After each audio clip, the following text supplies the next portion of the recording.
Hello everyone, welcome to Unacademy. कैसे हैं आप सभी? उम्मीद करता हूँ आप सब अच्छे होंगे और बहुत ही अच्छे तरीके से अपने एग्ज़ाम्स की प्रिपरेशन कर रहे होंगे। तो दोस्तों, आप सभी के लिए एक छोटा सा मैं एक इन्फॉर्मेटिव वीडियो लेके आया हूँ ताकि आपको अपनी प्रिपरेशन में थोड़ी सी हेल्प मिल सके। तो जैसा कि आप सभी जानते हैं कि हर ब्रांच के लिए आरआरबी जेई की तरफ से बहुत ही अच्छी वैकेंसीज रोल्ड आउट हुई हैं। तो उन सब के आपने फॉर्म भी भर दिए होंगे अभी तक, आई सपोज। और अभी जो मेन पॉइंट रहता है कि आपकी जो प्रिपरेशन है उसको आप किस तरीके से कर सकते हो। तो अगर मैं कुछ बेसिक बातें बोलूँ तो आप सभी को पता है कि जो आपका आरआरबी जेई का पेपर होता है ये 2 शिफ्ट्स में होता है। कहने का मतलब सबसे पहले आपका CBT 1 होता है, देन इसके बाद आप लोगों का CBT 2 होता है। अब अगर CBT 1 की हम बात करें तो ये एक बेसिकली स्क्रीनिंग टेस्ट होता है कि आपको इसमें जस्ट क्वालिफाई करना है। तो जैसे अपन एसएससी का पेपर देते हैं तो उसमें क्या होता है कि पेपर 1 और पेपर 2 के क्यूमुलेटिव मार्क्स आपके लिए इंपॉर्टेंट रहते हैं। लेकिन यहाँ पर ऐसा कुछ नहीं है। जो CBT 1 है बेसिकली आपकी नॉलेज को टेस्ट करता है, आपके एप्टीट्यूड को टेस्ट करता है। तो एक स्क्रीनिंग टेस्ट है। अगर आपने ये टेस्ट को क्वालिफाई भी कर लिया, भले मिनिमम नंबर से क्वालिफाई भी किया होगा, तब भी आप CBT 2 के एलिजिबल हो जाएंगे और वो पेपर आपको सेपरेटली डील करना है। तो सबसे पहला जो मेन इंपॉर्टेंट पॉइंट होता है आरआरबी जेई की एग्ज़ाम की तैयारी करने के लिए, वो CBT 1 से रिलेटेड ही होता है। क्योंकि आप इसके पहले से मैं मान के चलता हूँ कि आप अपने एसएससी जेई एग्ज़ाम या अपने कोई से भी स्टेट जेई एग्ज़ाम की प्रिपरेशन तो कर ही रहे होंगे। आरआरबी जेई का जो नोटिफिकेशन है वो तो काफ़ी समय के बाद रोल्ड आउट हुआ था। तो उसके पहले से आप लोगों की जो प्रिपरेशन है वो कंटिन्यू चल रही होगी, ऐसा मैं मान के चलता हूँ। तो टेक्निकल सब्जेक्ट्स पे तो कुछ ना कुछ आपका कमांड ज़रूर रहा होगा। अब बेसिकली अगर अपन CBT 1 की बात करें तो उसमें नॉन टेक्निकल पोर्शन के ऊपर फोकस करता है। और ये नॉन टेक्निकल पोर्शन भी ऐसा है जिसमें कुछ पार्ट तो आपके एसएससी जेई के कॉमन ही है। जैसे अगर मैं यहाँ पर बात करूँ तो आपका जो जनरल साइंस वाला पार्ट है, जो आपका जनरल साइंस वाला पार्ट है, तो ये पार्ट आप लोग उधर भी पढ़ते हो। देन आपका जनरल इंटेलिजेंस एंड रीजनिंग वाला पार्ट है, ये पार्ट भी आप लोग एसएससी जेई की प्रिपरेशन में भी करते हो और इनका वेटेज भी काफ़ी ज़्यादा हाई होता है। इसके अलावा जो आपको नया चीज़ यहाँ पर पढ़ना होता है वो होता है मैथमेटिक्स। यानी कि आपका जो न्यूमेरिकल एबिलिटी वाला पार्ट है और बेसिकली आपका जो क्लास 10th तक का जो मैथमेटिक्स वाला पोर्शन है, वो पोर्शन आपको यहाँ पर अपना कंप्लीट करना होता है। और जनरल अवेयरनेस वाला पार्ट है।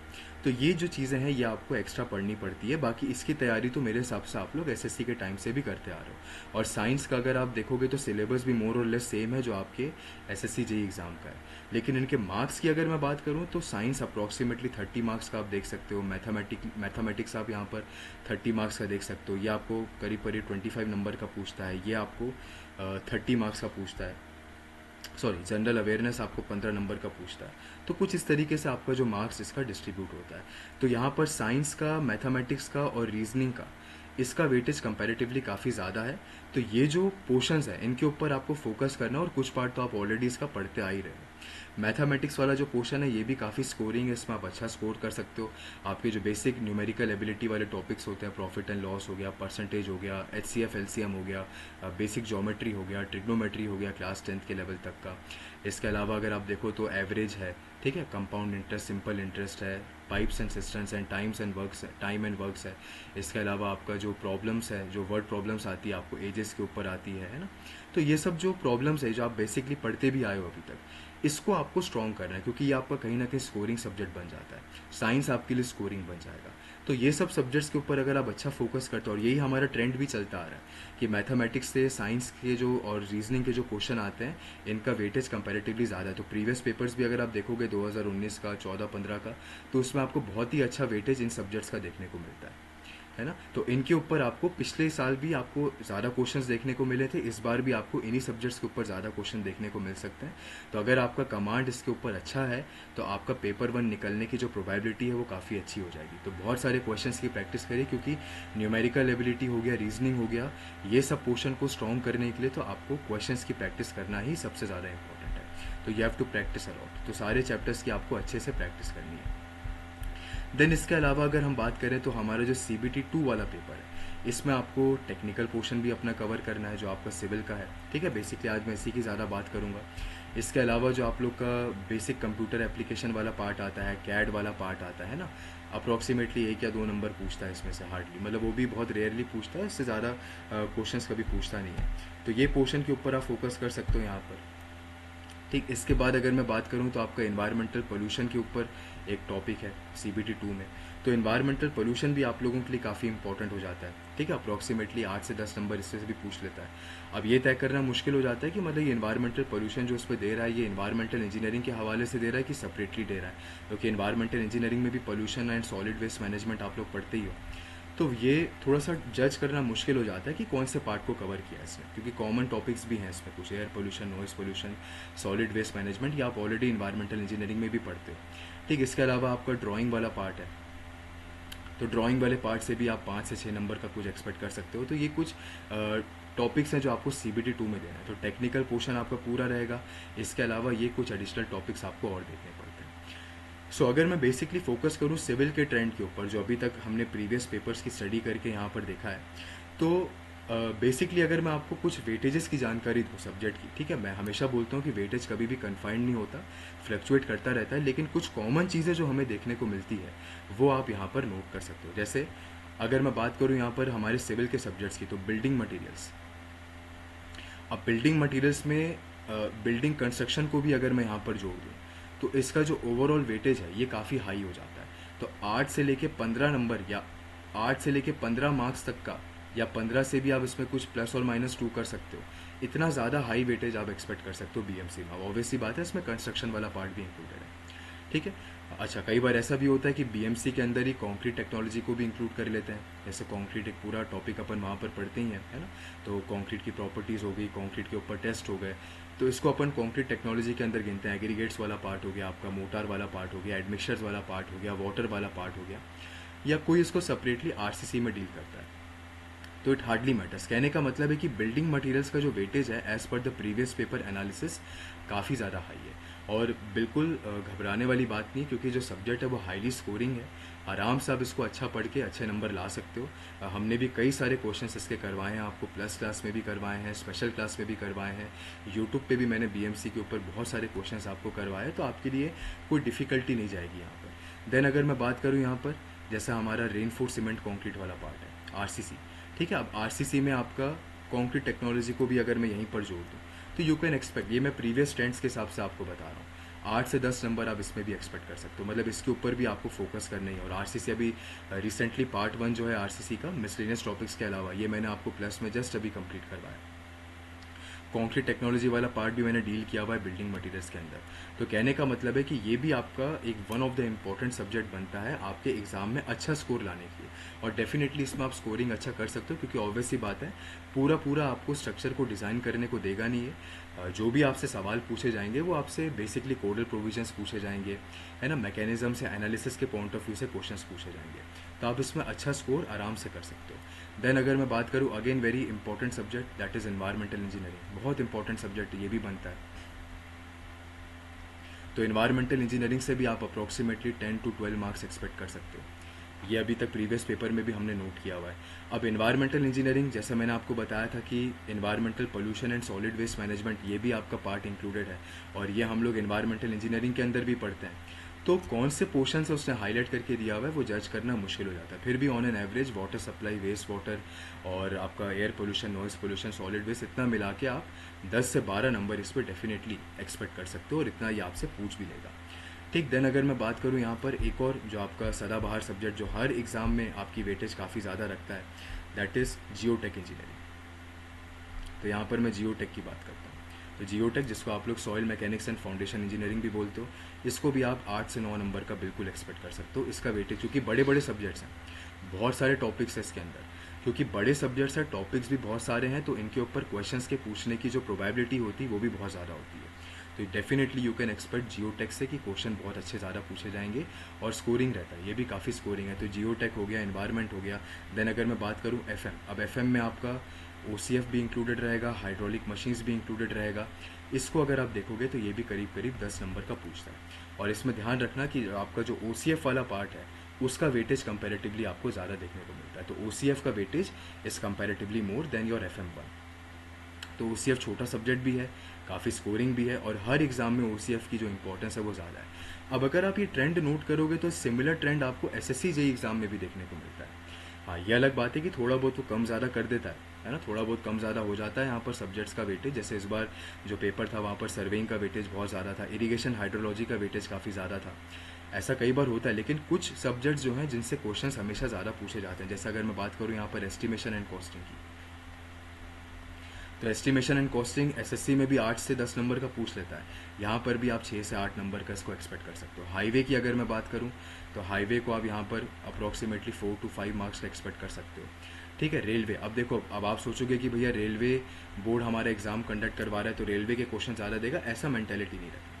तो रेलवे से भी क्वेश्चन आते हैं, लेकिन 2 से 3 नंबर से ज़्यादा नहीं आते, तो इतने ही क्वेश्चन इसमें पूछे जाते हैं। ठीक है, इरिगेशन और हाइड्रोलॉजी की अगर मैं बात करूँ तो दोनों कंबाइंड मिला के अगर आप देखोगे तो इसमें आप 5 से 6 नंबर एक्सपेक्ट कर सकते हो। तो इरिगेशन हाइड्रोलॉजी दोनों मिला के 5, इतना ही पहले एसएससी जेई में भी चलता आ रहा था। इस बार इरिगेशन का हाइड्रोलॉजी का वेटेज कंपैरेटिवली ज़्यादा हो गया, सर्वेइंग का वेटेज कंपैरेटिवली ज़्यादा हो गया। ठीक है, सर्वेइंग जैसा अगर मैं यहाँ पे बात करूँ, ये प्रीवियस ट्रेंड्स के हिसाब से मैं आपको बता रहा हूँ, प्रीवियस पेपर के एनालिसिस के हिसाब से आपको बता रहा हूँ, तो 3 से 4 नंबर का सर्वेइंग पूछता है यहाँ पर। स्टील की अगर मैं बात करूं तो 2 नंबर का एक्सपेक्ट कर सकते हो। स्ट्रक्चर एनालिसिस की अगर मैं बात करूं तो 3 से 4 नंबर का इसको भी एक्सपेक्ट कर सकते हो। ऐसा ही ट्रेंड बेटा आपके एसएससी जेई का भी है। तो मेरा ये सेशन लेने का मतलब बस इतना था कि अगर आप किसी भी एग्ज़ाम की तैयारी सीरियसली कर रहे हो तो आपको कुछ यहाँ पर नया पढ़ने की ज़रूरत नहीं है। जो थ्योरी आप लगाते आ रहे हो अभी तक, जो थ्योरी के कॉन्सेप्ट्स आप डेवलप करते आ रहे हो, उसी तरीके से आपको अपनी प्रिपरेशन को कंटिन्यू रखना है। कोई नए तरीके से यहाँ पर तैयारी करने की आपको ज़रूरत नहीं है। ठीक है, जो प्रिपरेशन आपकी चल रही है उसी को चलने दीजिए। हाँ, ये अलग बात है कि अगर जो आपके टारगेटेड एग्ज़ाम होते हैं उनके प्रीवियस ईयर के क्वेश्चंस आपको टाइम टू टाइम लगाने चाहिए, ताकि आपको आइडिया रहे कि आपका जो ऑर्गेनाइजिंग बोर्ड है उसने किस तरीके के क्वेश्चन आपको दिए। वैसे अगर मैं बोलूँ, स्ट्रेंथ ऑफ मटेरियल बहुत ही बेसिक सब्जेक्ट है और बहुत ही इंपॉर्टेंट है, तो ये भी 7 से 8 नंबर का आप एक्सपेक्ट कर सकते हो। तो स्ट्रक्चर वाले जो हमारे पार्ट हैं, स्ट्रक्चर वाले पार्ट में आपको एक आरसीसी हो गया और एक स्ट्रेंथ ऑफ मटेरियल हो गया, इनके ऊपर ज़्यादा फोकस करना। तो जितने भी आपके हाई वेटेज सब्जेक्ट है, जैसे आपका बीएमसी हो गया, है ना, बीएमसी हो गया, देन आरसीसी हो गया, एनवायरनमेंट हो गया, सॉइल हो गया, एफएम हो गया, सॉम हो गया, ठीक है, आपका हाईवे वाला पार्ट हो गया, एस्टिमेशन वाला पार्ट हो गया, इनके ऊपर जो आपका फोकस होना चाहिए वो बहुत ज़्यादा होना चाहिए। लेकिन इसका ये मतलब नहीं कि आप बाकी सब्जेक्ट्स के ऊपर ध्यान नहीं दोगे, आपको सब कुछ करके जाना है, लेकिन इन सब्जेक्ट्स के ऊपर कमांड आपका ज़्यादा होना चाहिए। तो अगर आपने ये सब्जेक्ट्स पहले पढ़ लिए हैं तो उनका रिवीजन करिए, नहीं पढ़े हैं तो उनको कंप्लीट करिए। ठीक है, देन एक और चीज़ आपको देखने मिलती है जो सिर्फ आरआरबी में ही है, दैट इज़ पर्ट सीपीएम। तो सीपीएम पर्ट से भी आपको क्वेश्चन जो है वो आरआरबी जेई में देखने को मिलते हैं, और ज़्यादा वेटेज नहीं है इसका भी, 2 से 3 नंबर का वेटेज है। तो इसको भी मैंने स्पेशल क्लास में कंप्लीट करवाया हुआ है, तो आप फ्री ऑफ कॉस्ट इसको देख सकते हो, अटेंड कर सकते हो। इसके क्वेश्चन भी बन सकते हैं 1 मार्क 2 मार्क के ऑब्जेक्टिव, क्योंकि इसका सिलेबस आपके आरआरबी में है, एसएससी में नहीं है, लेकिन आरआरबी में डेफिनेटली इसके क्वेश्चन पूछता है। तो ये कुछ मैंने आपको आइडिया दिया है प्रीवियस ट्रेंड्स को एनालाइज करने के बाद, कि आप इस तरीके से अपनी प्रिपरेशन को कर सकते हो। बाकी डेफिनेटली मेरा ऐसा मानना है कि आरआरबी की नोटिफिकेशन आने के पहले से आप अपने एजेई एग्ज़ाम की, एसएससी एग्ज़ाम की, या गेट एग्ज़ाम की, ईएससी एग्ज़ाम्स की प्रिपरेशन कर ही रहे होगे। तो टेक्निकल में आपको उतना ज़्यादा दिक्कत नहीं जाना चाहिए अपनी प्रिपरेशन में। अगर दिक्कत जा रहा है तो उसको सॉर्ट आउट करो। अगर आपने सिस्टमेटिक प्रिपरेशन करना स्टार्ट नहीं किया तो स्टार्ट करो प्रिपेयर करना अच्छे से, लेकिन पहले तो आपको CBT 1 देना है और इसको क्लियर करना है। तो उसमें मैथमेटिक्स पे, साइंस पे, रीजनिंग पे बहुत अच्छा ध्यान दो। साइंस और रीजनिंग और जीए वाला पार्ट तो आपके एसएससी जेई में भी है, तो दोनों जगह पे आपकी तैयारी एक साथ हो जाएगी। अब ऐसा नहीं करना है कि आपने एसएससी को पढ़ना चालू किया तो आरआरबी को छोड़ दिया, आरआरबी को पढ़ना चालू किया तो ऐसा कुछ नहीं है। देखो, टेक्निकल सब्जेक्ट्स कॉमन है दोनों में, नॉन टेक वाला पार्ट इसमें कॉमन है। तो आप इसको अच्छे से प्रिपेयर करो, आपका एग्ज़ाम डेफिनेटली अच्छा जाएगा। और अभी भी मैं बता रहा हूँ, प्रीवियस पेपर की स्टडी करने के हिसाब से बहुत ज़्यादा हाई लेवल के क्वेश्चन नहीं आते हैं बेटा। क्वेश्चंस का लेवल मॉडरेट रहता है, ईजी टू मॉडरेट रहता है, तो आप डेफिनेटली थोड़े से मेहनत में अच्छा स्कोर कर सकते हो। ठीक है, तो अच्छे से अपने जोन को सेलेक्ट करना, एग्ज़ाम अच्छे से प्रिपेयर करो अपने एग्ज़ाम्स के लिए। ठीक, तो दोनों के लिए मैंने आपको बताया, सिविल के लिए हिसाब से मैंने आपको प्रीवियस पेपर्स को स्टडी करके एक छोटी सी जानकारी आपको दी है यहाँ पर। ठीक है, अगर प्रिपरेशन आपने अभी तक स्टार्ट नहीं करी अच्छे से करना, तो अनअकैडमी भी आपकी प्रिपरेशन बहुत सिस्टमेटिक तरीके से करवा रहा है। हमने CBT 1 को डेडिकेट करने के लिए आपके लिए टेस्ट सीरीज़ लॉन्च करी हुई है, जो कि 18 सितंबर को स्टार्ट हो रही है। 9 बजे और 90 मिनट्स का समय रहेगा। 100 मार्क जैसे आपके रहते हैं ये पेपर नंबर 1 में। ये टॉपिक्स भी मैंने आपको बताए, इनका रिलेटिव इंपॉर्टेंस भी आपको बताया, सब कुछ यहाँ पर इंक्लूडेड रहेगा। तो सबसे पहले तो आप ये टेस्ट सीरीज़ में एनरोल कर लो, क्योंकि आपकी प्रिपरेशन को चेक करने का सबसे सही तरीका होता है टेस्ट। उसके अलावा अगर मैं बोलूँ तो अगर आप एसएससी जेई या स्टेट ए जेई या किसी भी एग्ज़ाम की प्रिपरेशन कर रहे हो तो भी कर सकते हो। अभी 50% ऑफ चल रहा है, 24 मंथ्स का कोर्स अवेलेबल है, 12 महीने का कोर्स अवेलेबल है, 6 महीने का कोर्स अवेलेबल है, और कितने कम प्राइस में आपको मिल रहा है। तो अगर 1,000 रुपये आप एक्स्ट्रा देते हो यहाँ पर, तो आपको डायरेक्टली 6 महीने की एडिशनल वैलिडिटी मिल जाएगी। तो आप खुद डिसाइड करो कि आपको कौन सा सब्सक्रिप्शन यहाँ पर लेना चाहिए। मेरे हिसाब से 1 साल का कोर्स जो है वो आपके लिए डेफिनेटली बेनिफिशियल रहेगा। ठीक है, डिस्काउंट्स को अवेल करने के लिए आप मेरा रेफरल कोड यूज़ कर सकते हो, PARA13। तो मेरा कोड क्या है, PARA मतलब पैरा 13।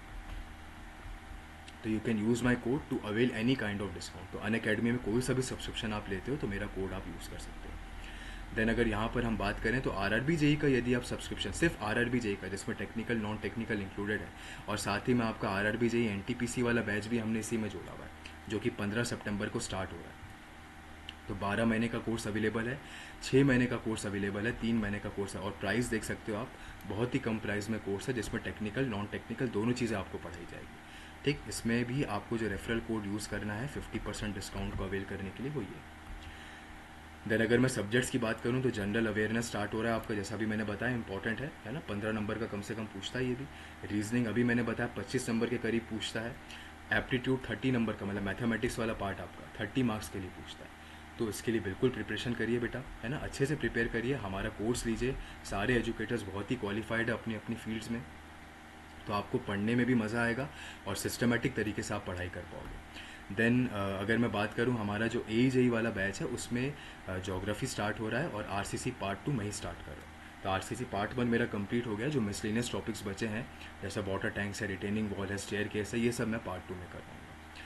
ठीक है, तो 15 सितंबर को स्टार्ट हो रहा है। इसको अवेल करने के लिए आप मेरा कोड यूज़ कर लो, 50% डिस्काउंट चल रहा है। ड्यूरेशन अपने हिसाब से सेलेक्ट कर लो, जो भी आपको सही लगे।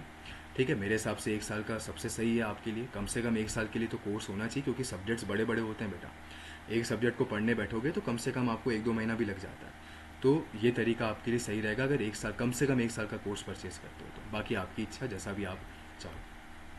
और बहुत ही अच्छे फीचर्स हमने अनअकैडमी में आपको प्रोवाइड करें, जैसे रेज अ हैंड ऑप्शन। किसी भी ऐप में आपको ये फीचर नहीं मिलेगा कि आप एजुकेटर से डायरेक्टली बात कर सको। क्लास हैंडआउट्स हो गए, क्लास में जब हम लोग क्वेश्चंस की प्रैक्टिस करते हैं तो पोल्स के थ्रू करते हैं। प्रैक्टिस प्रॉब्लम्स वर्कबुक्स हमने आपको प्रोवाइड कर रखी है। आप एजुकेटर कम्युनिटी में जुड़ सकते हो, बहुत ही कंफर्टेबल तरीके से अपनी प्रिपरेशन कर सकते हो। जितने बार आपको लेक्चर देखना है देख सकते हो। स्टडी मटेरियल इंस्टेंटली डाउनलोड कर लो, PDF आप, जैसे लेक्चर सेव होगा तुरंत PDF डाउनलोड कर सकते हो। सारे हमारे एजुकेटर्स यहाँ पर टॉप एजुकेटर्स हैं। ठीक है, तो आपको बहुत मज़ा आएगा पढ़ने में प्लस क्लास में, तो प्लस का कोर्स भी ले सकते हो। बाकी जो मैंने आपको एक ट्रेंड बताया है RRB जेई के पॉइंट ऑफ व्यू से, उसको देखो, और यही ट्रेंड कॉमनली आपके SSC जेई में भी रहता है, मोर और लेस कुछ कुछ क्वेश्चंस का फ़र्क रहता है बस। ठीक है, तो अच्छे से प्रिपरेशन करिए, हम सब आपकी हेल्प करने के लिए आपके साथ हैं। Thank you everyone, may God bless you all.